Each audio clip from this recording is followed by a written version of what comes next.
Hello, welcome to Sarah Overbooked. I am Sarah, and today I'll be going over my October book haul. I am slowly getting through my list of videos I want to do. I didn't really get any done earlier this month because I got sick, and I'm still sick, and now I'm just trying to get all the easy ones done and out of the way so that when I finally feel better, hopefully soon, I can do the ones that need a little more thought process. There's a little more thought processes involved. So, anyway, October book haul. I got 4 books in October. That's it. I didn't do my unusual Halloween bookshop because I was actually heading out of town on Halloween, so I didn't get to stop at the bookstore. But I did get Nat Cassidy's Rest Stop. I've heard so many good things about this. It's short, and it was on sale, so I grabbed it.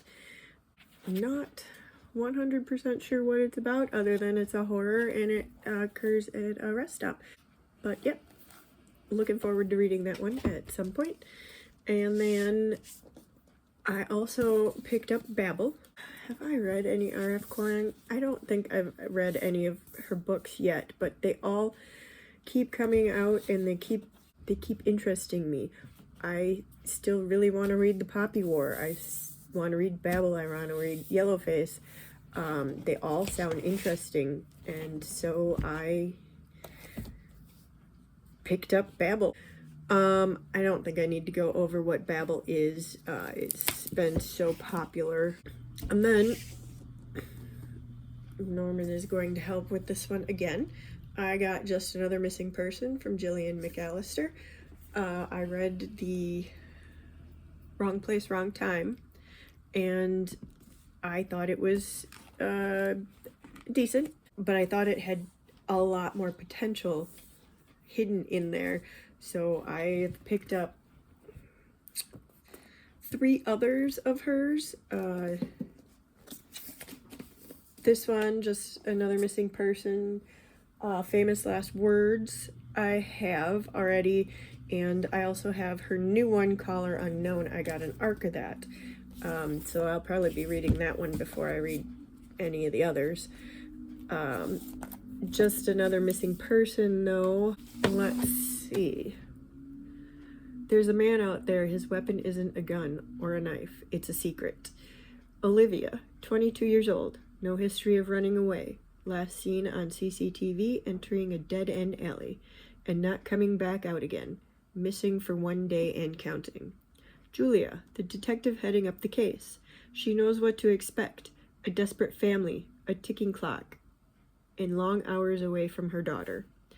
But Julia has no idea how close to home this case is going to get, because her family's safety depends on one thing. Julia must not find out what happened to Olivia and must frame somebody else for her murder. What would you do? So, like I said, not Famous Last Words, but Wrong Place, Wrong Time. I really, really enjoyed the concept. There was such potential in the writing, in the story. I don't think for me at least, it just didn't all gel together. It was lacking a little something. But I am quite interested in continuing to read her other books to see if one of them actually hits for me. And then I also got Stacy Willingham's A Flicker in the Dark. This is an older one, but it's been on and off my radar for a while. I don't know, I just decided, let's see, when Chloe Davis was 12, 6 teenage girls went missing in her small Louisiana town. By the end of the summer, her own father had confessed to the crimes and was put away for life, leaving Chloe and the rest of her family to grapple with the truth and try to move forward while dealing with the aftermath. As with many, many, many thrillers these days, a group of girls go missing years later, now 20 years later. Chloe is a psychologist in Baton Rouge getting ready for her wedding. She has to go back to the city, blah, blah, blah. Yeah, basically the same plot as thrillers nowadays, the cookie cutter thrillers that are out there. So I guess we'll see if this one is can distinguish itself among the pack. And that's it. That is the 4 books that I got in October. Have you read any of these? Is there one that you think I should get to sooner than later? Well, thanks for stopping by, and we'll see you next time.